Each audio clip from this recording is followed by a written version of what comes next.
Hey, it's Chris here, and welcome to Amplified Wellness Podcast. Today, I have a very special guest coming to you all the way from the USA, Dr. Dan Engle. How you doing, Dr. Dan? I'm good, Chris. Good to be with you today. Thank you so much. Dr. Dan, I've recently finished reading this absolute gem of a book that you've recently written, The Concussion Repair Manual. Can't wait to discuss that in this podcast. It's really made a massive impact on me personally, and I'll explain why. But I just wanted to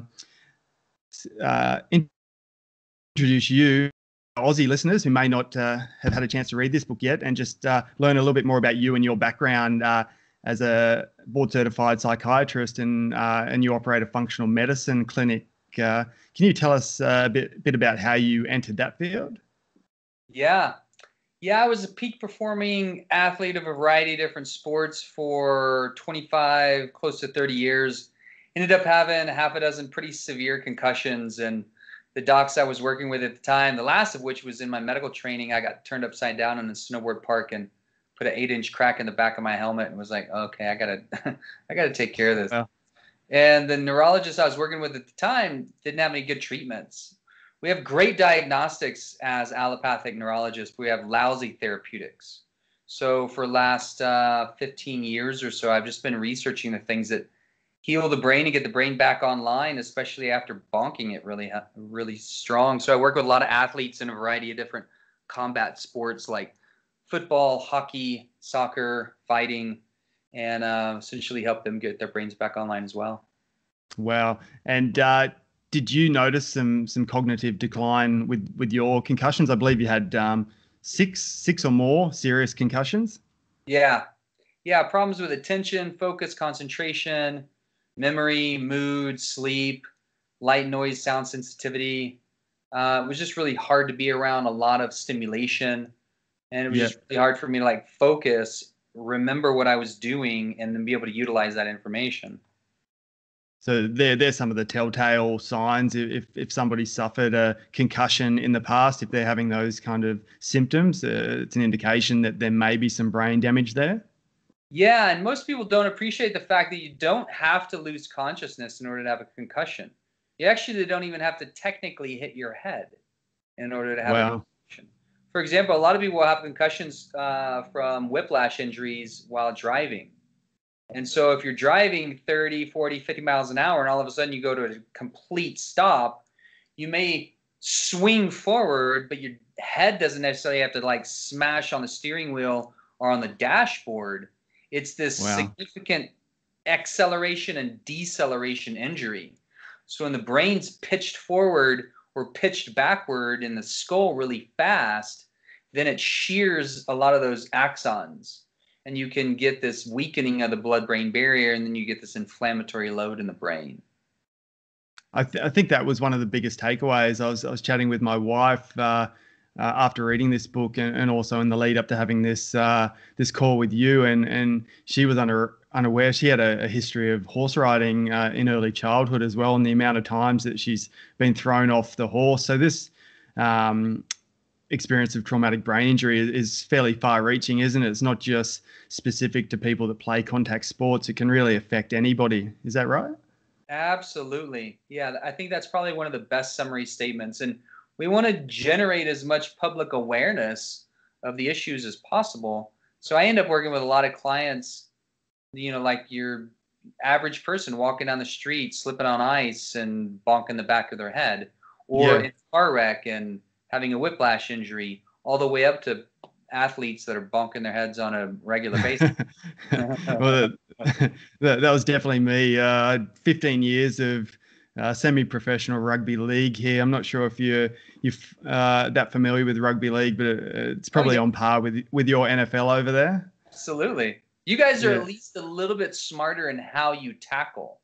And I think it's embedded into the sport because you're not walking around with these big pads and these sharp helmets that you're using as weapons. I mean, there's at least, there's at least a little bit more understanding. But yeah, rugby's an intense combat sport. Oh, it's brutal. I personally, I've suffered several concussions, many that I wasn't completely unconscious. And I think that's the thing, like, especially in sport, there's so many people playing sport where they may suffer a minor concussion, like you said, but just continue to play and play. And that's really, really quite dangerous, isn't it, to suffer multiple concussions one after the other? Yeah, that's the biggest concern, especially in the acute arena. So if somebody, if they've got just their passion, fired up for the game, I totally get it. I've been in that arena as well. Mm. And then you put multi-million-dollar contracts on top of that. So it's hard to leave the game if you have had your bell rung, but maybe you didn't lose consciousness. And, the standard party line is just, kind of get back in there and shake it off as soon as you can. But the danger is stacking another significant head injury on top of an acute one, like within hours or days, because the brain's still healing. And if you put two concussions at that point together, then the detriments and the long-term ramifications are exponentially worse. You speak about detrimental outcomes. We're in a time where dementia and Alzheimer's are at an all-time high. How important is it for people that suffer a traumatic brain injury to act fast with an effective protocol to try and mitigate the damage being done? Yeah, it's important. When I was going through my last few concussion care protocols myself, the standard line was go home, get some rest. We hope it gets better.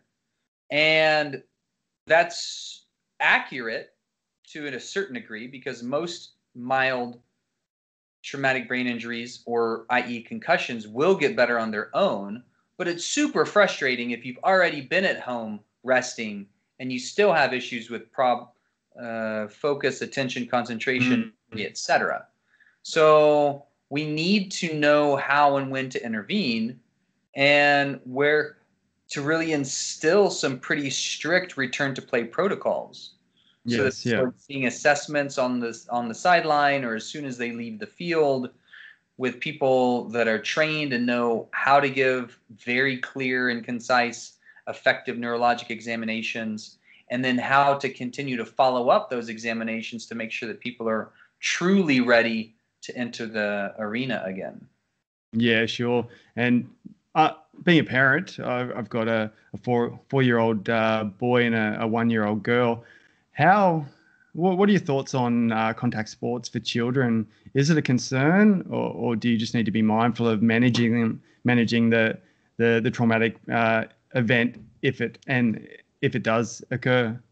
Yeah, I think both are true.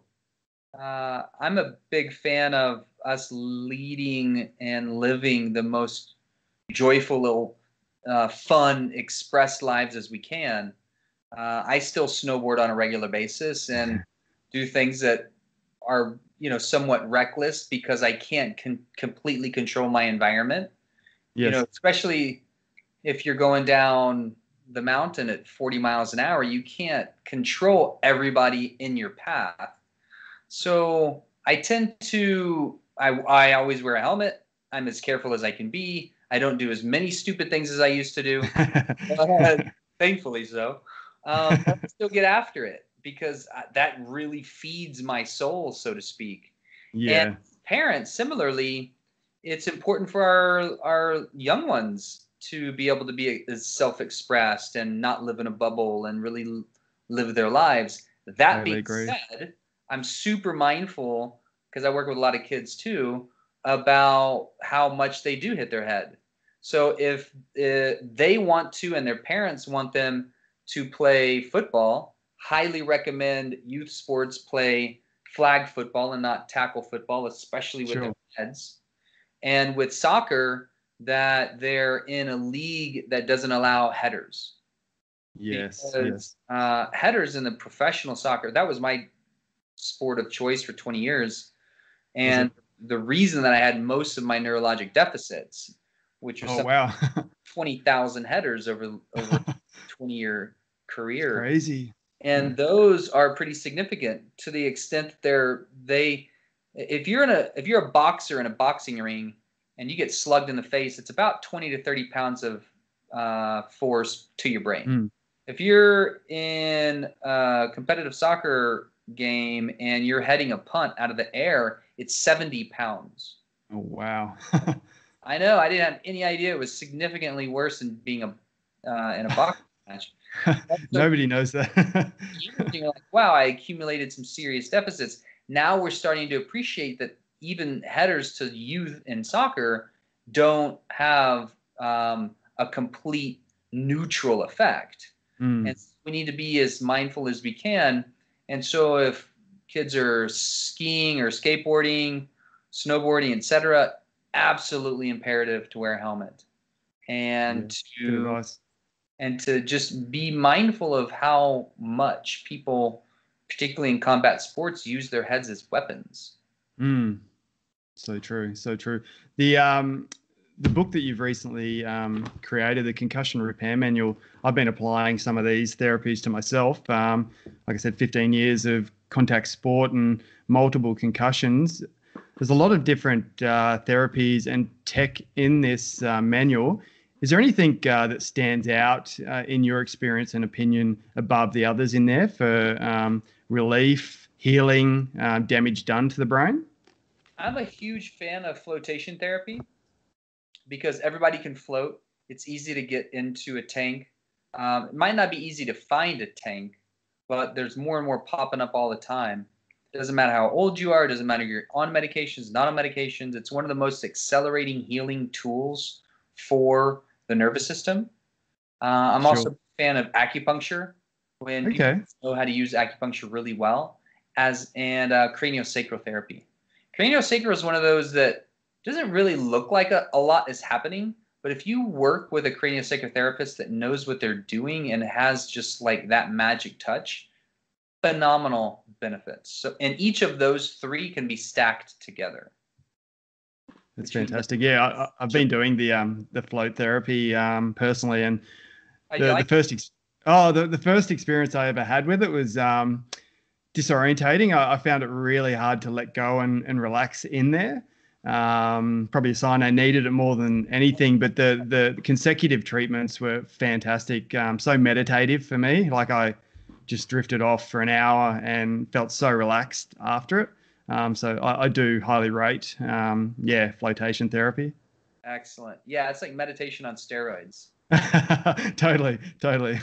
And I guess you get the bath of magnesium salts as well. So yeah, absolutely. Good. Is there anything nutritionally that you'd recommend for people that have suffered recent or past traumatic brain injuries, a particular eating regime, whether it's keto-based or paleo? Both keto and paleo are preferential. They're different. Paleo is more like just eat simply, kind of like our ancestors. Keto is more low sugar, high targeted fats, moderate proteins, low carbs. And I do a combination of both of those for myself just as a maintenance, but also people, especially if they're in acute concussion care protocol. And then increase your antioxidant support, like your green leafy vegetables. If I do any sugars, it's usually blueberries and in a smoothie. Okay. Increasing your fats, particularly with things like avocados, super helpful. And fish intake, so you're getting your omega-3s. And if necessary, supplement with extra fish oil, like up to 6 to 10 grams a day, depending on how acute some symptoms are. And fish oil is one of those things you really got to be aware of because a lot of them hold toxins and heavy metals. Sure. Know the supplement you're getting has been assayed and extracted of any toxins or at least looked at for heavy metals. Yeah. And last supplement is CBD or cannabidiol, which is the non-psychoactive form in medical marijuana. What I've seen a lot of the CBD oils coming onto the market, in particular over in the States and Canada. I haven't seen too many here in Australia yet. What are some of the benefits of consuming CBD oils, especially for brain health? Yeah, it's neuroreparative as well as neuroprotective. So that means you can use it as a maintenance regimen, especially if you know you're going to be in high-risk environment. So if I'm going to be like barreling down the mountain at 30 miles an hour, it's good to have something on board just in case I catch an edge and eat it. Yeah, yeah. And in the acute care phase, it's really good for decreasing inflammation in the brain. Okay. We use a lot of that in our clinic. Do you? It's probably one of the number one supplements that we use. And the Okay, dose range is pretty wide, very few side effects. And there's a reason that the U.S. government has had a medical patent on marijuana for the last 25 years as an antioxidant and as a neuroprotectant. So the government knows how good it is for the brain, and yet it's still stuck in Schedule 1 illegal. Enough. And there's a reason that CBD is really starting to take off, because people are finding it beneficial, either for cognition or for brain improvement. That's, yeah, great point there. I know we have limited time. We've got a couple of minutes left. To wrap things up, is it ever too late to start applying some of these protocols out of your latest book? If somebody suffered a brain trauma 10, 15, 20 years ago, can they rectify and turn that around by applying these principles? Totally.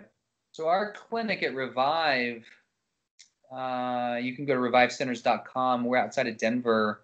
We see our specialization is in concussion recovery, traumatic brain injury recovery, stroke recovery.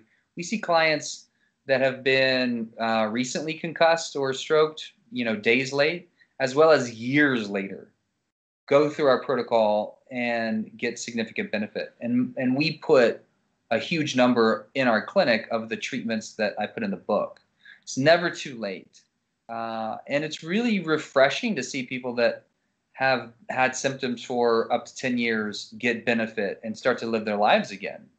Oftentimes, just going through this usual medical establishment is really pessimistic and frustrating, because in the usual medical regime, we don't have great therapeutics. We have good diagnostics, but we don't have great therapeutics.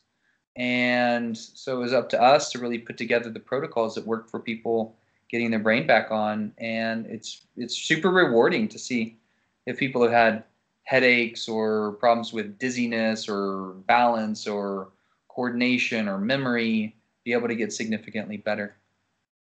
That's fantastic. And I guess one of the big takeaways from your book, this can support people that don't have traumatic brain injury. There's so many therapies and technology in here that just optimize brain function and health. So I highly encourage everybody listening to go and get a copy of this book. Whether you've had a head trauma or not, you've probably had head traumas and you don't even realize. But this is a great read and a great resource to have for your entire family, especially if you've got children that are playing sport. I know that we've owned. Sorry, making Chris. So the acronym CREAM, CRM, stands for Concussion Repair Manual. You could also make the acronym BOM, BOM, Brain Optimization Manual. And point's a good one, which is the many of the therapeutics that help the brain heal are the same ones that help the brain optimize. We just tweak the variables, which means like how frequently you would do it, to what intensity, how you would stack it with other things. But most of the things in there not only are good for healing, they're good for optimization. Yeah. Precisely. I know we've only just scratched the surface on this, and I know just from following your background, you have a vast knowledge of so many different facets of integrative medicine and indigenous plant medicine. I'd love to have you back on Amplified Wellness down the line and get maybe some questions from our listeners to be specific with that as well. So I'd love to invite you back down the line, Dr. Dan, and thank you so much for taking time out of your busy schedule to be on this show.